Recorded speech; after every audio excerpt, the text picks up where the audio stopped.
예, 오늘 함께 나눌 말씀은 열왕기하 1장 1절에서 8절 말씀입니다. 열왕기하 1장 1절에서 8절입니다. 한 절씩 교독하고요. 마지막 8절은 함께 읽도록 하겠습니다. 아합이 죽은 후에 모압이 이스라엘을 배반하였더라. 아하시아가 사마리아에 있는 그의 다락 난간에서 떨어져 병들매 사자를 보내며 그들에게 이르되 가서 에그론의 신 바알세붑에게 이 병이 낫겠나 물어보라 하니라.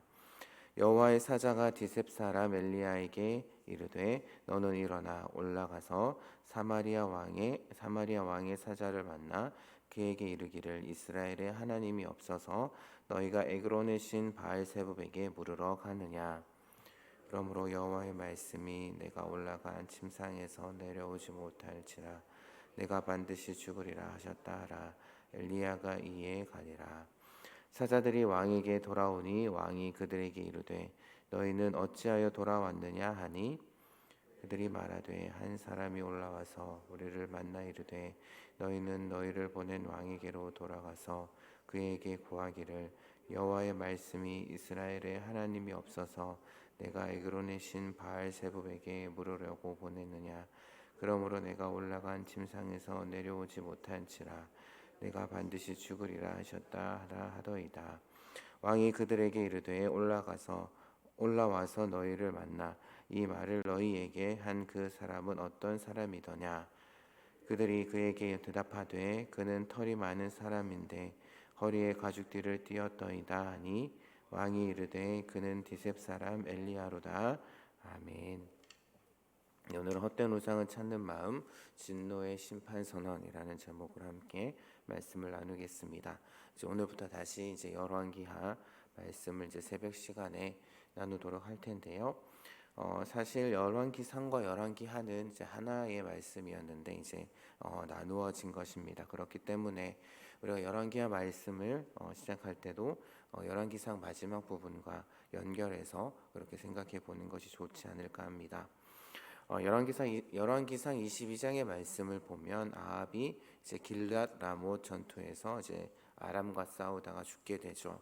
그리고 그 이후에 아하시아가 이스라엘 왕위에 오릅니다. 그래서 열왕기서 저자는 아하시아 왕에 대해서 이렇게 소개를 하고 있습니다. 그가 여호와 앞에 악을 행하여 그의 아버지 아합이죠. 아합의 길과 그의 어머니 이세벨의 길과 이스라엘에게 범죄하게 한 느바세 아들 여로보암의 길로 행하여 바알을 섬겨 그에게 예배하여 이스라엘의 하나님 여호와를 노하시게 하기를 그의 아버지의 온갖 행위 같이 하였다라고 그렇게 설명을 하고 있습니다. 그러니까 아합과 이세벨 밑에 자라나서 그들의 영향을 받지 않을 수 없었을 겁니다. 그러면서 열왕기하를 시작하면서 열왕기서의 저자는 당시 이스라엘의 역사적인 상황을 모압과 연결시켜서 간략하게 이야기하는데요. 아합이 죽은 뒤에 이스라엘을 모압이 배반했다라고 그렇게 설명을 하고 있습니다. 아마도 이 사건은 아하시아와 북이스라엘에게 큰 충격으로 아마 다가왔을 것 같은데요.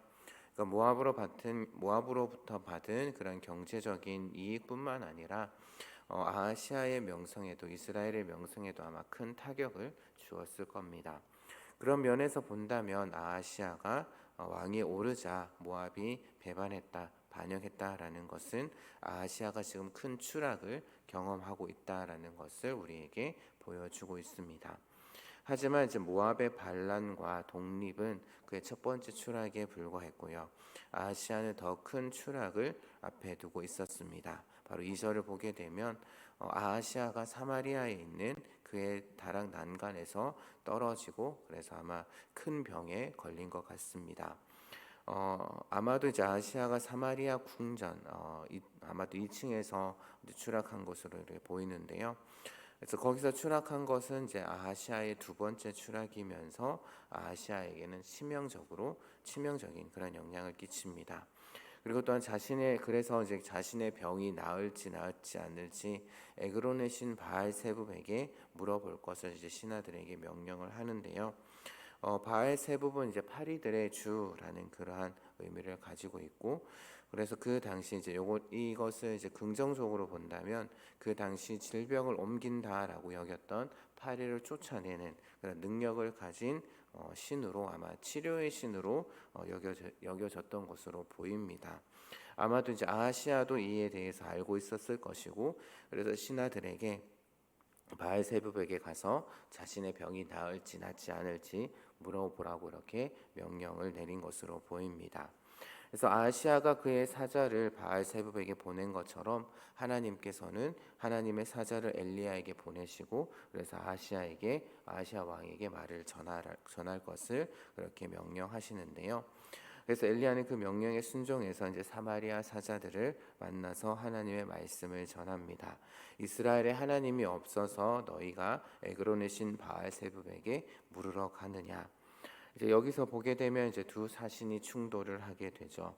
1장 전체를 보게 되면 아하시아 왕도 계속해서 자신의 사자를 보내지만 하나님께서도 자신의 사자 그리고 엘리야를 보내고 계신 것을 볼 수가 있습니다. 왕의 사자와 이제 하나님의 사자, 이들이 부딪힐 때 누가 이길까?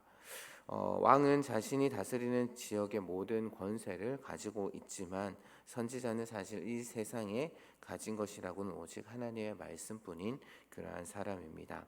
하지만 1장의 말씀을 계속해서 보게 되면 왕의 사자들과 하나님의 사자들이 충돌할 때에 왕의 사자들이 계속해서 침몰하고 있는 그러한 모습을 우리가 확인할 수 있는데요. 엘리야는 자신의 사자들에게 엘리야는 이제 아하시아의 사자들에게 왕에게 돌아가서 하나님의 말씀을 전할 것을 이야기를 하면서 이렇게 이야기하죠. 내가 올라간 침상에서 내려오지 못할 것이고 네가 반드시 죽으리라. 그래서 이 말을 이제 들은 아하시아의 사자들은 이 말을 이제 왕에게 돌아가서 그대로 이제 이 사실을 전하고, 왕은 자신의 사자들에게 돌려보낸 자의 그 정체에 대해서 궁금해서 그가 누구냐라고 물어보고 사자들의 말을 이제 사자들이 이제 설명을 했을 때에 아하시아는 그가 바로 디셉 사람 엘리야다라는 것을 확신하면서 오늘 말씀이 이제 마무리가 되는데요. 오늘 말씀의 주인공인 아하시아는 이제 아마 아합과 엘리야 사이의 관계도 아마 이미 알았을 것입니다. 그때마다 이제 하나님이 엘리야를 통해서 이제 행하시는 그 놀라운 일들도 보았거나 아니면 들었을 것입니다. 그럼에도 아하시아는 결정적 순간, 위기의 순간에 하나님이 아닌 다른 신을 선택하고 다른 신을 찾았죠. 분명 하나님이 계심을 알고 있고 하나님께서 일하심을 보고 또한 들었음에도 불구하고 그런 선택을 했던 것입니다. 아버지 아합, 어머니 이세벨이라고 한다면은 어떻게 생각하면 오늘 아하시아의 선택이 이해가 되는 부분도 있습니다. 그만큼 그에게 우상 숭배가 그의 삶 깊숙이 뿌리 박혀 있기 때문에 아마 그런 선택을 하지 않았을까요? 인간이라는 존재는 연약합니다. 연약하기에 누군가를 의지할 수밖에 없는 그러한 존재이죠. 아무리 능력이 있는 사람이라고 할지라도 마찬가지입니다. 하나님께서 인간을 만드실 때에 하나님 없이는 살아갈 수 없도록 그렇게 만드셨고, 하지만 인간 가운데 죄가 들어옴으로 인해서 스스로 왕이 되어서 살아갑니다. 하지만 결정적 순간에는 외부의 존재를 의지할 수밖에 없는데요. 근데 죄가 인간 가운데 들어온부터는 하나님이 아닌 우상을 선택을 하고 우상을 의지하는 그러한 모습을 보입니다. 그런 본성은 인간의 뿌리 깊이 박혀 있어서 인간에게 뿌리 깊이 박혀 있어서 우리가 새롭게 태어나지 않는 이상 하나님이 바라시는 선택을 할 수 없지 않을까 합니다. 하지만 그런 면에서 본다면 우리가 이렇게 하나님을 예배하는 것, 또 하나님을 섬기는 것도 어떻게 보면 기적이고, 또한 이 시간 새벽 시간에 하나님 앞에 나오는 것, 또한 예배 시간에 하나님 앞에 나와서 예배드리는 것 자체도 어떻게 보면 기적이고, 또한 우리가 하나님께 감사해야 할 일이 아닐까 합니다. 하지만 그럼에도 우리는 우리 삶의 그런 순간, 위기의 순간, 또는 결정적 순간에 때로는 하나님을 잊어버리는 그런 선택을 할 때도 있습니다. 그리고는 세상의 방법대로 또한 세상의 방식대로 살아갈 때가 있다라는 것이죠. 하나님이 오늘 엘리야를 아하시아의 사자들에게 또한 아하시아에게 보내신 것도 어떻게 보면 하나님께서 살아계시다라는 것을 보여주기 위해서, 그래서 그에게 이제 돌이킬 수 있는 기회를 주신 것일지도 모릅니다. 하지만 내일 살펴볼 말씀에서 이제 하나님의 말씀대로 아하시아가 죽는 것으로 봐서는 아하시아는 그 기회마저도 저버린 것으로 보이는데요. 그래서 결정적 순간, 위기의 순간에 여러분들은 그동안 어떠한 선택을 해 오셨습니까? 물론 세상의 경험들과 세상의 방법들을 무시할 수는 없을 겁니다. 어떻게 보면 세상의 경험들 또한 세상의 방법들도 모두 하나님의 섭리 가운데 일어나는 일이기 때문이죠. 때로는 그 가운데 하나님께서 우리에게 선물로 주시는 것도 있을 수 있습니다. 그럼에도 우리가 늘 마음에 염두에 두어야 할 것은 우리의 마음이 어디로 향해 있는지 늘 점검해야 된다라는 사실이죠. 하나님이 주시는 선물을 향해 있는지 아니면 하나님을 향해 있는지 우리의 마음을 점검해야 할 것입니다. 때로는 하나님이 주시는 선물이 때로는 우리에게 우리가 그것만 바라본다면 그것이 우리에게 우상이 될 수도 있기 때문이죠. 그래서 우리가 삶의 결정적인 순간에, 삶의 위기의 순간에 우상이 아니라 하나님을 선택하는, 하나님만 바라보며 하나님께 나아가는, 하나님 말씀에 귀 기울이는 그런 여기 모인 모든 귀한 성도님들, 그리고 또한 성은교회 모든 귀한 성도님들 되시기를 주님의 이름으로 축복합니다.